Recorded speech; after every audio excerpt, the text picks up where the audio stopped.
بسم اللہ الرحمن الرحیم۔ السلام علیکم دوستو، آج ہم آپ کو اللہ کے پیارے نبی حضرت محمد صلی اللہ تعالیٰ علیہ وسلم کا بچپن سے لے کر جوانی تک کا پورا واقعہ سنائیں گے، جس کو سن کر آپ کا ایمان تازہ ہو جائے گا۔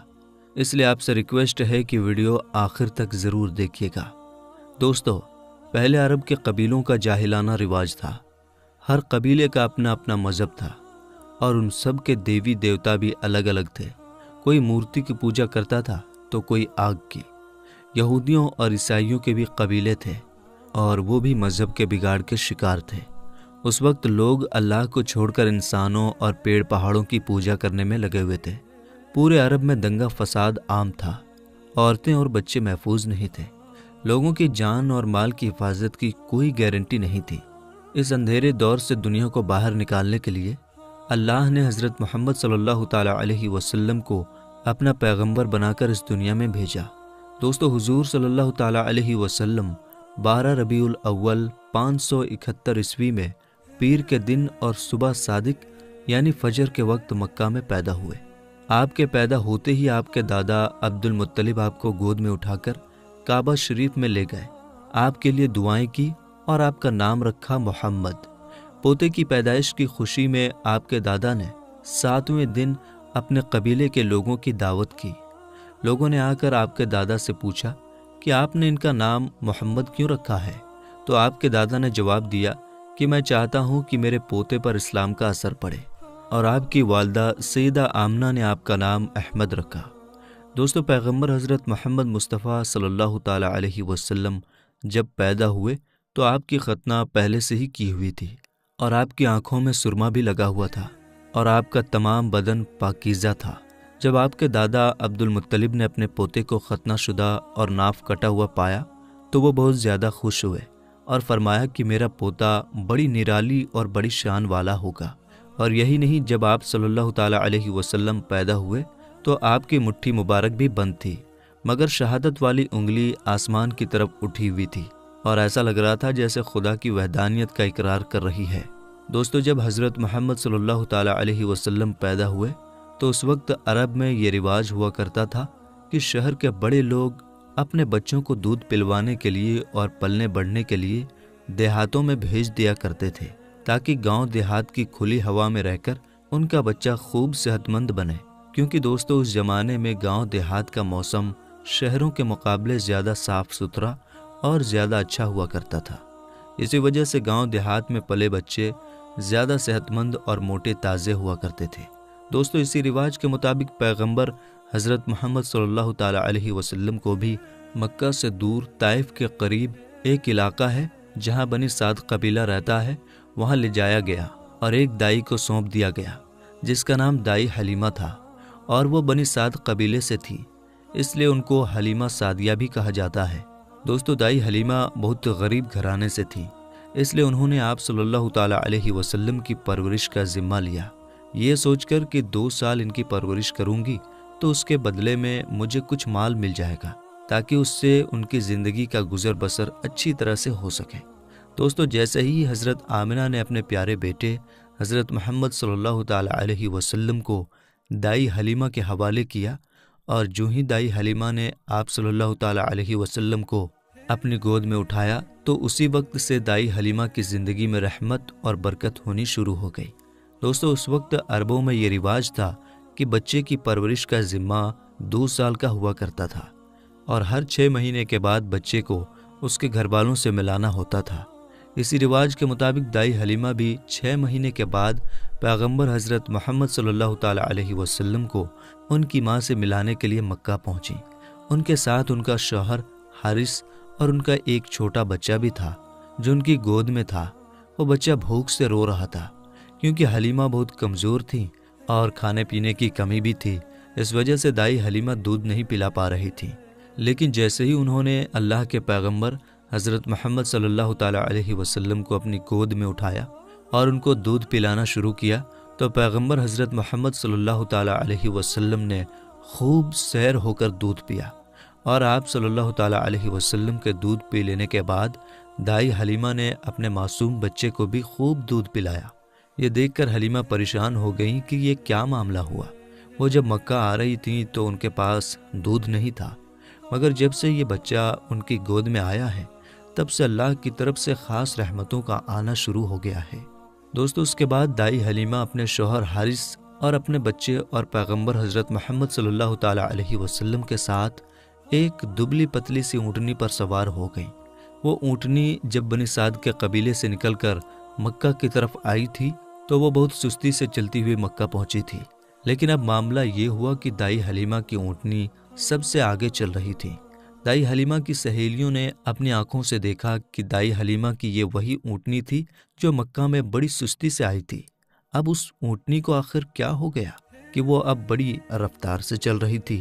دوستو، یہ نظارہ دیکھ کر دائی حلیمہ کی سہیلیاں کہنے لگیں، حلیمہ ہم پر رحم کرو، دھیرے چلو، کیا یہ وہی اونٹنی ہے جس پر تم مکہ آئی تھی؟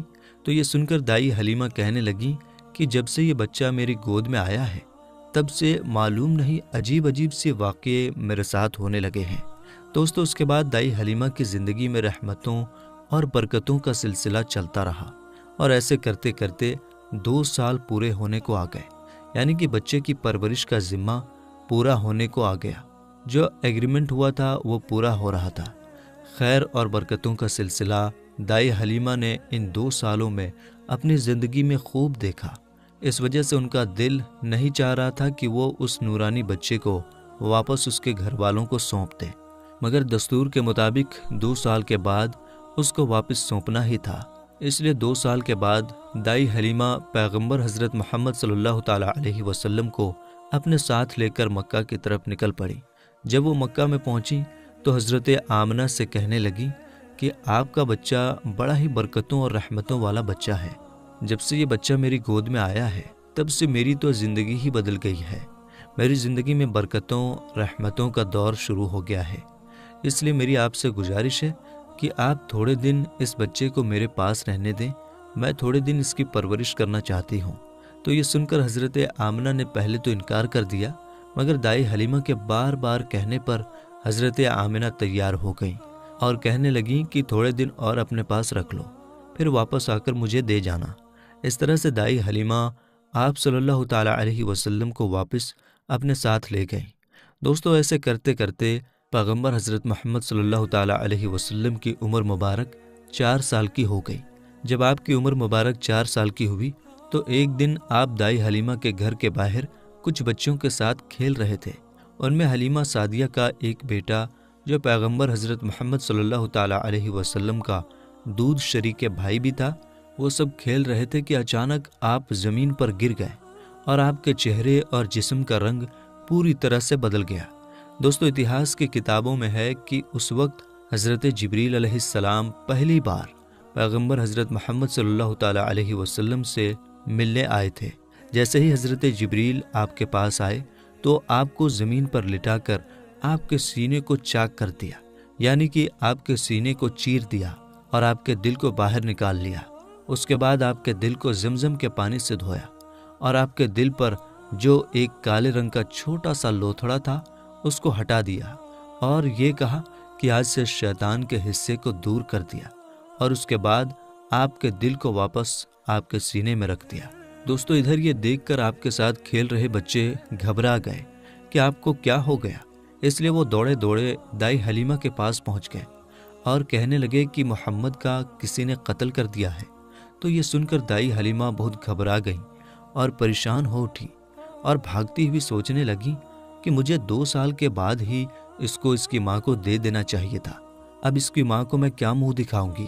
یہ سوچتے ہوئے دائی حلیمہ بھاگتی ہوئی آپ تک پہنچی تو حلیمہ نے دیکھا کہ آپ کا جسم کا رنگ بدلا ہوا ہے، مگر تھوڑی دیر کے بعد آپ کو ہوش آ گیا۔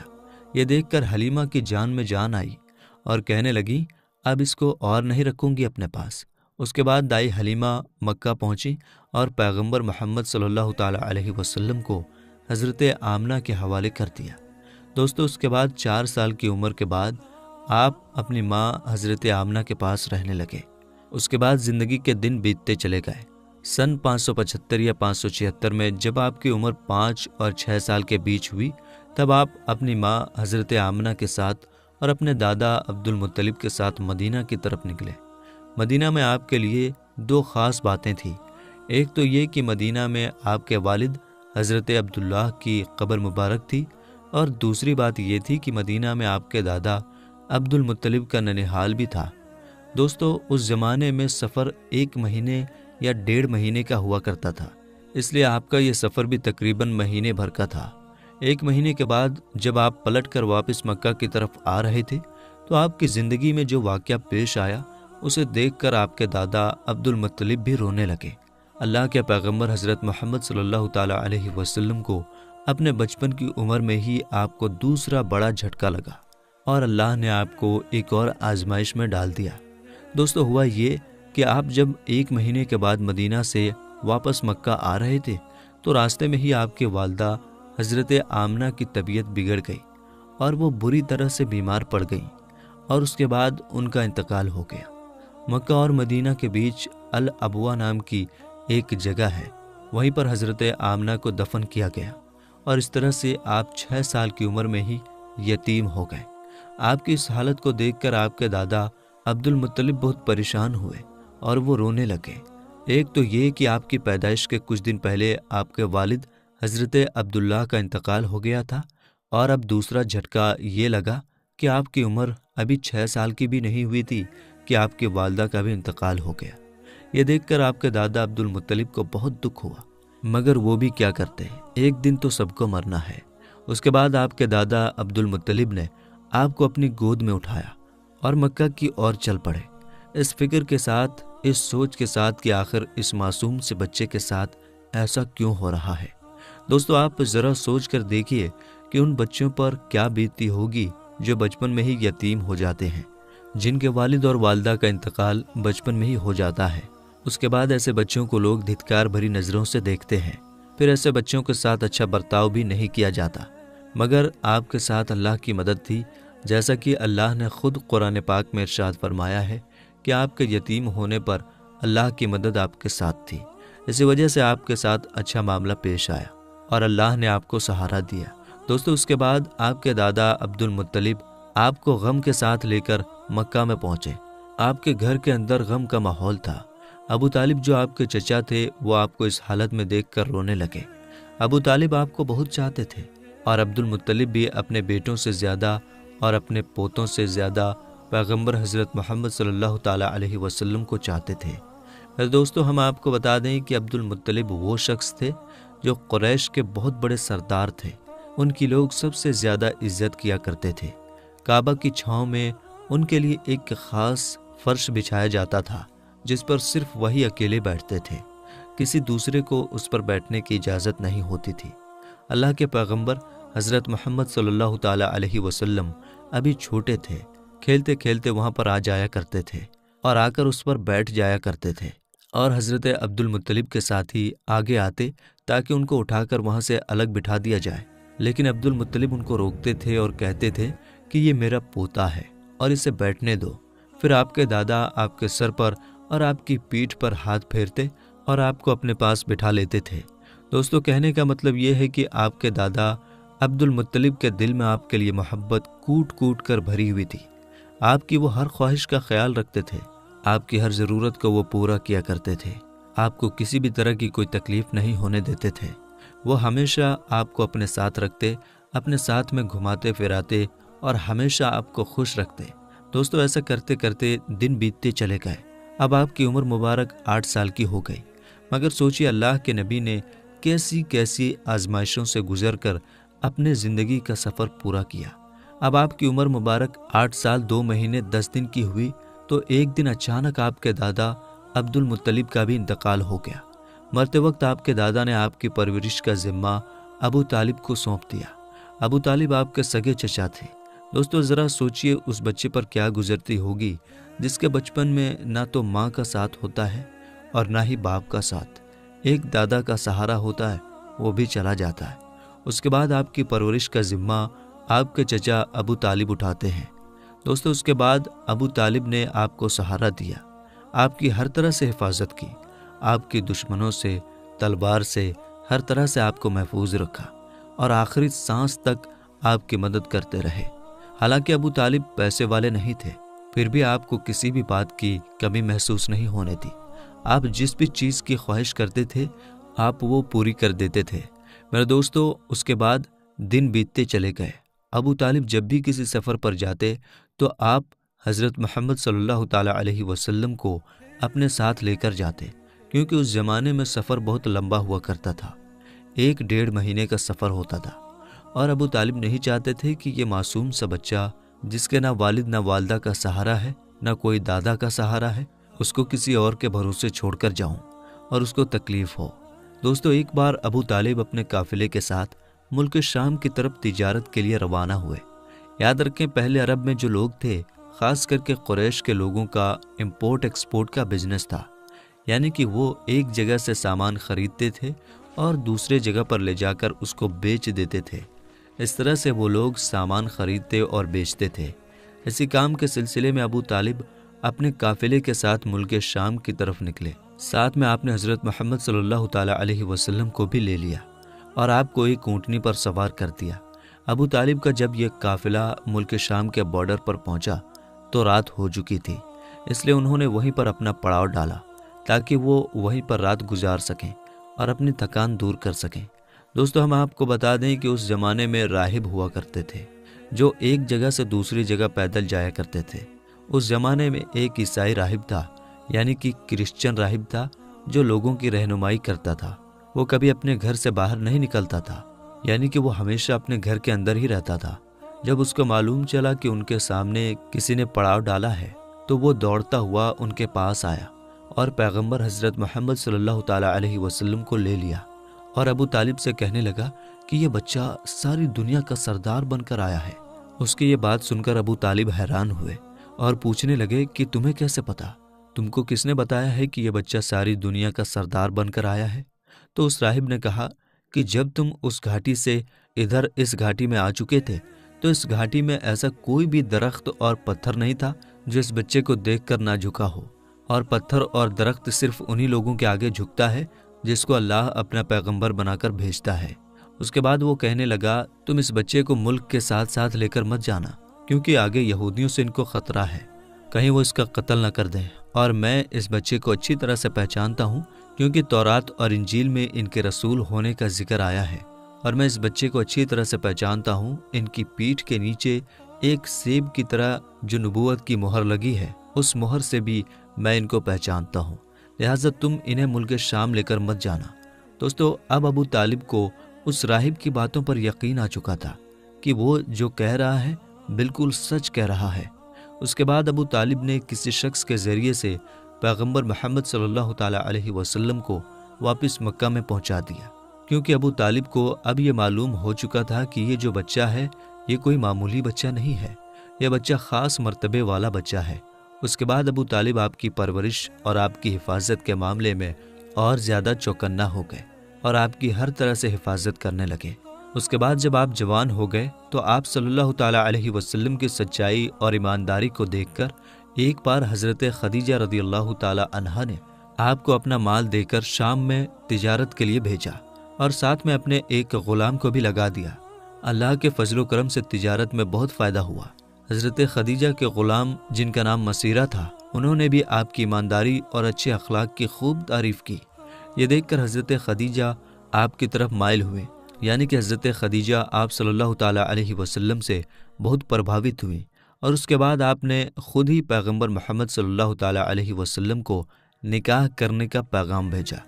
دوستو، ہم آپ کو بتا دیں کہ حضرت خدیجہ رضی اللہ تعالیٰ عنہا عرب میں ایک کامیاب بزنس وومن تھی، اور اپنے ویاپار سے ہوئی کمائی کو حضرت خدیجہ غریب، اناتھ، ودوا اور بیماروں میں بانٹا کرتی تھی۔ انہوں نے انگنت غریب لڑکیوں کی شادی کا خرچہ بھی اٹھایا تھا، اور اس طرح ایک بے حد نیک اور سب کی مدد کرنے والی عورت کے روپ میں اسلام میں ہی نہیں بلکہ پوری دنیا کے اتہاس میں ان کا بڑا یوگدان رہا ہے۔ یعنی کہ حضرت خدیجہ ہمیشہ غریب لوگوں کی اناج اور کپڑوں سے مدد کیا کرتی تھیں۔ حضرت خدیجہ مورتیوں میں وشواس نہیں کرتی تھیں اور نہ ہی ان کی پوجا کرتی تھیں۔ دوستو، ہم آپ کو یہ بھی بتا دیں کہ حضرت خدیجہ کی پیغمبر محمد صلی اللہ تعالیٰ علیہ وسلم کے ساتھ شادی ہونے سے پہلے 2 شادیاں ہو چکی تھیں، اور ان کے اپنے پہلے دونوں شوہروں سے بچے بھی تھے۔ انہوں نے اپنا پہلا نکاح ابو حالہ سے کیا تھا، جن سے ان کو 2 بیٹی ہوئی تھی۔ مگر اس کے بعد ابو حالہ یعنی کہ ان کے پہلے شوہر کی موت ہو گئی، اور اس کے بعد حضرت خدیجہ نے دوسری شادی عتیق ابن زید کے ساتھ کی، جن سے ان کو ایک بیٹی ہوئی، مگر یہ بھی تھوڑے دنوں کے بعد اس دنیا سے چل بسے اور یہ پھر سے بیوہ ہو گئیں۔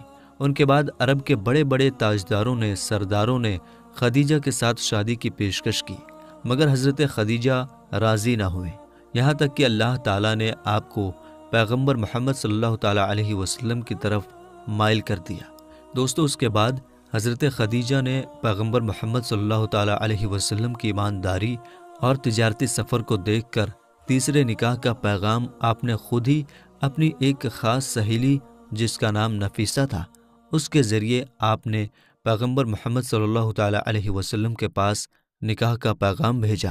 تو یہ سن کر پیغمبر حضرت محمد صلی اللہ تعالیٰ علیہ وسلم نے یہ کہہ کر انکار کر دیا کہ وہ اس کے بارے میں پہلے اپنے چچا ابو طالب اور اپنی چاچی سے بات کریں گے، اس کے بعد میں ہی وہ اس کے بارے میں آپ کو بتائیں گے۔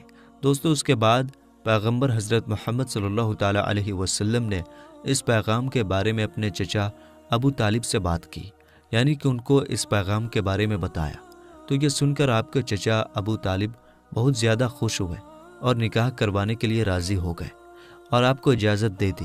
آپ کے چچا حضرت حمزہ نے خدیجہ کے چچا عمرو بن سعود سے رسول اللہ صلی اللہ تعالیٰ علیہ وسلم کے ولی یعنی کہ بڑے ہونے کی حیثیت سے بات چیت کی اور 20 اونٹنی مہر یعنی کہ نکاح کے وقت عورت یا بیوی کو دی جانے والی رقم یا جو آپ کی حیثیت میں ہو، یہ دے کر آپ کے چاچا ابو طالب نے آپ کا نکاح پڑھا دیا۔ دوستو، اس کے بعد حضرت خدیجہ اور پیغمبر محمد صلی اللہ تعالیٰ علیہ وسلم کے نکاح کا خطبہ آپ کے چاچا ابو طالب نے پڑھا۔ اس میں اللہ کی حمد و ثنا کی گئی۔ اس کے بعد قبول نامہ ہوا اور مہر بیان کیا گیا۔ مہر میں 20 اونٹنی لکھی گئی۔ دوستو، یہ ملک شام کی واپسی کے 2 مہینے کے بعد کی بات ہے۔ اس وقت آپ کی عمر 25 سال کی تھی اور حضرت خدیجہ کی عمر 40 سال تھی۔ حضرت خدیجہ آپ کی پہلی بیوی تھی۔ حضرت خدیجہ کے جیتے جی آپ نے کسی اور عورت کے ساتھ شادی نہیں کی۔ آپ کی تمام اولادیں بھی انہی سے ہوئی ہیں، صرف حضرت ابراہیم حضرت ماریہ سے پیدا ہوئے تھے۔ دوستو، پیغمبر حضرت محمد صلی اللہ تعالیٰ علیہ وسلم اور حضرت خدیجہ رضی اللہ تعالیٰ عنہا کی اولادیں یہ ہیں، یعنی کہ آپ کی اولادوں کے نام یہ ہیں: پہلے قاسم، پھر زینب، پھر رقیہ، پھر ام کلثوم، پھر فاطمہ اور پھر عبداللہ۔